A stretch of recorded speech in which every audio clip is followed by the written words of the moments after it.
દૂધની મલાઈમાં આ એક વસ્તુ નાખી દો ફ્રેન્ડ્સ, ડબલથી પણ વધારે અને દાણેદાર ઘી બનીને તૈયાર થશે. નથી મશીન યુઝ કરવાનો કે નહીં મિક્સર કે નહીં બ્લેન્ડરનો ઉપયોગ કર્યા વગર ફ્રેન્ડ્સ આજે આપણે નવીન રીતથી સાવ સરળ સિમ્પલ રીતે જ ઘી બનાવીશું. જે રીતે આપણા દાદી નાની બનાવતા હતા ને તે ટ્રીકથી આજે આપણે ઘી બનાવવાનું છે ફ્રેન્ડ્સ.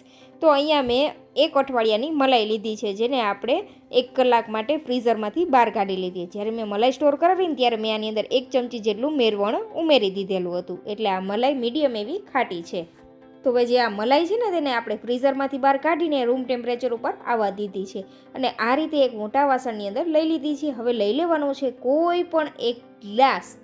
જી હા ફ્રેન્ડ્સ, ગ્લાસની મદદથી તમે ફ્રેન્ડ્સ સાવ સરળ અને સિમ્પલ રીતે કોઈ પણ પ્રકારના ઇલેક્ટ્રિક મશીનનો ઉપયોગ કર્યા વગર સરળ રીતે તમે તેમાંથી માખણ અલગ કરી શકો છો. જી હા ફ્રેન્ડ્સ, તો આ રેસીપી સારી લાગે ફ્રેન્ડ્સ તો વિડીયોના એન્ડ સુધી બનેલા રહેજો અને જરૂરથી ચેનલને સબસ્ક્રાઈબ કરજો. અને આ ટ્રીક તમને કેવી લાગી કમેન્ટ જરૂરથી કરજો. અને સાવ સરળ સિમ્પલ રીતે ફ્રેન્ડ્સ તમે ઘી તૈયાર કરી શકો છો, એ પણ ખૂબ ઓછા સમયમાં. ફક્ત તમે 5 મિનિટ માટે આ રીતે ફેટશો ને ફ્રેન્ડ્સ, એટલે તમને ખ્યાલ આવી જશે કે આમાંથી માખણ છે તે અલગ સેપરેટ થવા લાગેલ છે. તમે અહીંયા જોઈ શકો છો ફ્રેન્ડ્સ.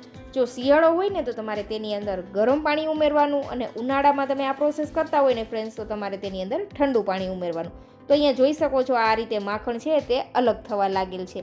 તો હવે તેની અંદર આપણે થોડું એવું નવશેકું ગરમ પાણી ઉમેરી દેવાનું છે, જેથી માખણ સરસ એવું એક જગ્યાએ ભેગું થઈ જાય.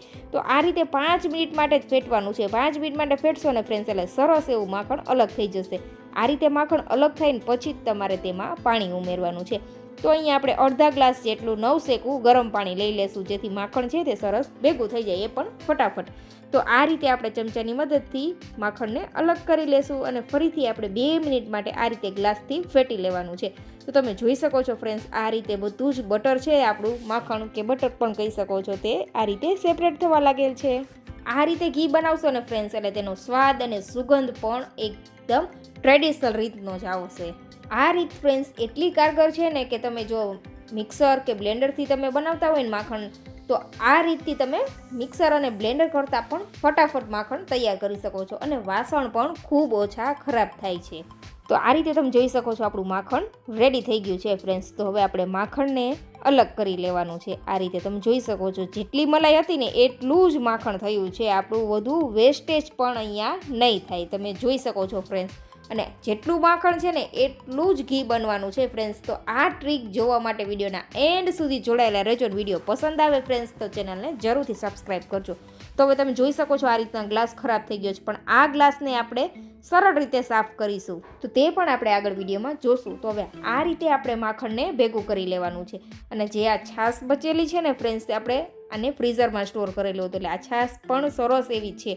તમારે ફેંકવી હોય તો ફેંકી શકો છો, અથવા તમે આમાંથી પનીર બનાવી શકો છો. પનીર નથી બનાવવું ફ્રેન્ડ્સ તો તમે છાશ તરીકે યુઝ કરી શકો છો, અથવા તમે તેની કઢી અથવા કોઈ શાકની ગ્રેવીમાં પણ યુઝ કરી શકો છો. તો હવે આ રીતે આપણે માખણના પિંડા રેડી કરી લેશું અને તેને સરસ એવા ચોખ્ખા પાણીમાં સાથે ઉમેરી દેશું. આ રીતે બધા જ માખણને આપણે ચોખ્ખા પાણીમાં ઉમેરી દેવાનું છે. માખણને આપણે સારી રીતે ધોઈ લેવાનું છે.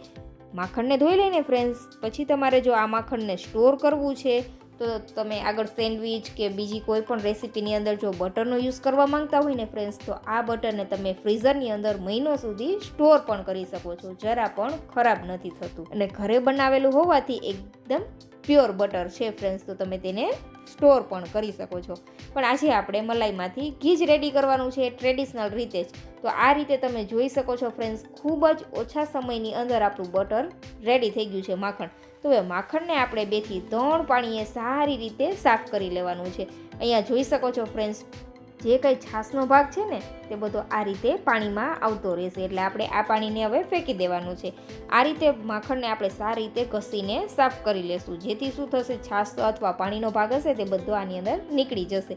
જેથી આપણે જ્યારે પણ ઘીને ગરમ કરીશું ને ત્યારે આપણું પ્રોપર ઘી રેડી થશે અને લાંબો સમય સુધી આપણે ઘીને સ્ટોર પણ કરી શકશું. તો આપણે બધું પાણી નિતારી લીધું છે અને આ રીતે એક કડાઈની અંદર આપણે ઘીને ગરમ થવા માટે રાખી દીધું છે.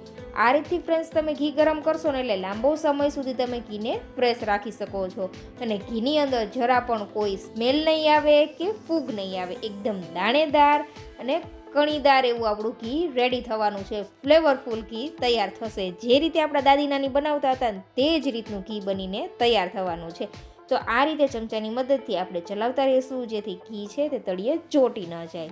ઘણી વખત ફ્રેન્ડ્સ એવું થતું હોય કે આપણે સીધે સાફ ન કરીએ માખણને અને એમને જ ગરમ થવા માટે રાખી દઈએ.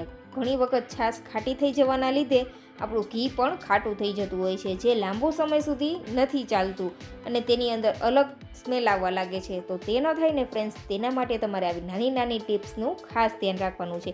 આ રીતે આપણે ચલાવતા જ રહેવાનું છે ઘીથીને, જેથી ઘી છે તે તળિયે ચોંટી ન જાય. તો આ રીતે ચલાવતા રહેશું અને ફક્ત ફ્રેન્ડ્સ 10 મિનિટ જેટલો સમય લાગશે અને 10 મિનિટમાં જ ઘી બનીને તૈયાર થઈ જશે. જાજો સમય પણ નહીં લાગે. તો આ રીતે તમે જોઈ શકો છો ઘી સરસ ઉકળવા લાગેલું છે અને ફટાફટ બનીને તૈયાર થઈ જશે. અત્યારે ઘીની ક્વોન્ટિટી ઓછી છે ને ફ્રેન્ડ્સ, એટલે આપણે સમય પણ ઓછો લાગશે, પણ આ રીતે તમે વધુ ક્વોન્ટિટીમાં પણ ઘી બનાવી શકો છો. તમે જોઈ શકો છો આ રીતે ઘી સેપરેટ થવા લાગેલું છે. હવે શું કરવાનું છે ફ્રેન્ડ્સ, જે આપણો ગ્લાસ હતો ને તેને આ રીતે આમાં ડૂબાડી દેવાનો છે, જેથી શું થશે ફ્રેન્ડ્સ, તેના ઉપર જરા પણ કોઈ જાતની ચીકાશ હોય ને તે બધી આ રીતે ઘીની અંદર જતી રહેશે અને ગ્લાસ સરસ ક્લીન થઈ જશે. એટલે તમે તેને આસાનીથી સાફ કરી શકો છો. જોઈ શકો છો ફ્રેન્ડ્સ.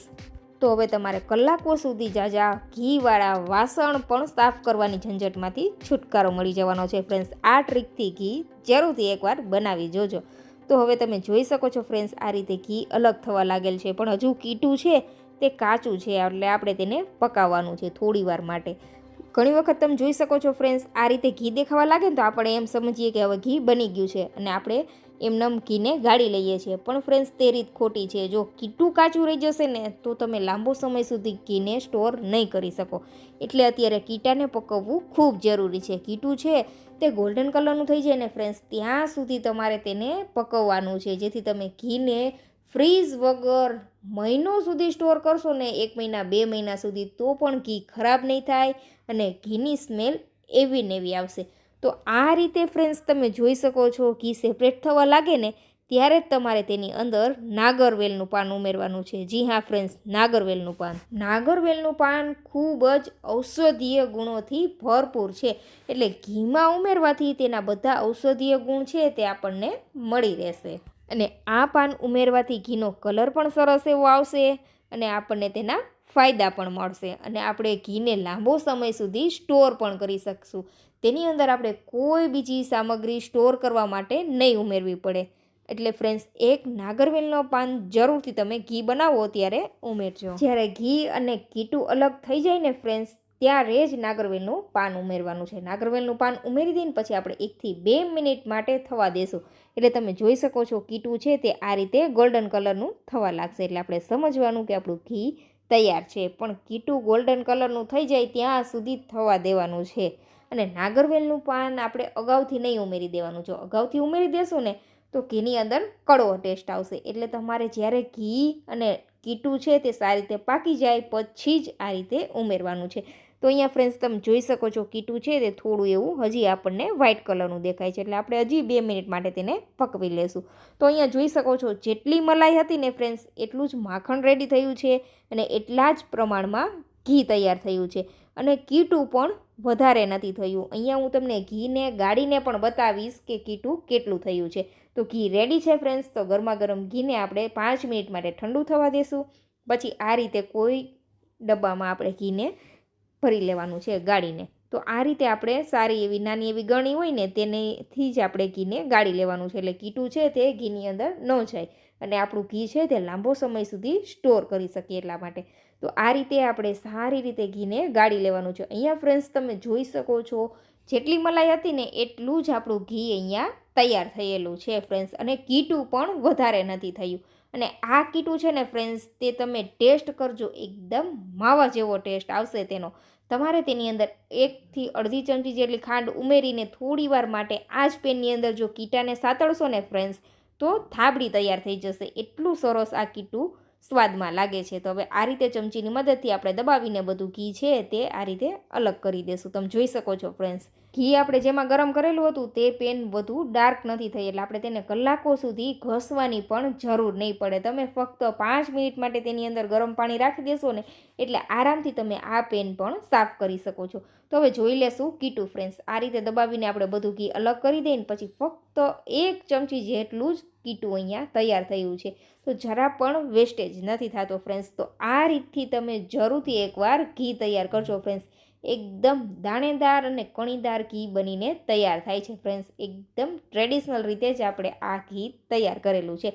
તો જરૂરથી ફ્રેન્ડ્સ આ રીતે ઘી બનાવજો. અને આ ટ્રીક તમને પસંદ આવી હોય ફ્રેન્ડ્સ તો ચેનલને સબસ્ક્રાઈબ કરજો અને આ વિડીયો તમારા ફ્રેન્ડ્સ અને ફેમિલી મેમ્બરમાં શેર કરવાનું તો ભૂલતા જ નહીં. તો મળીશું નવા વિડીયોમાં. ત્યાં સુધી આવજો. Thank you for watching.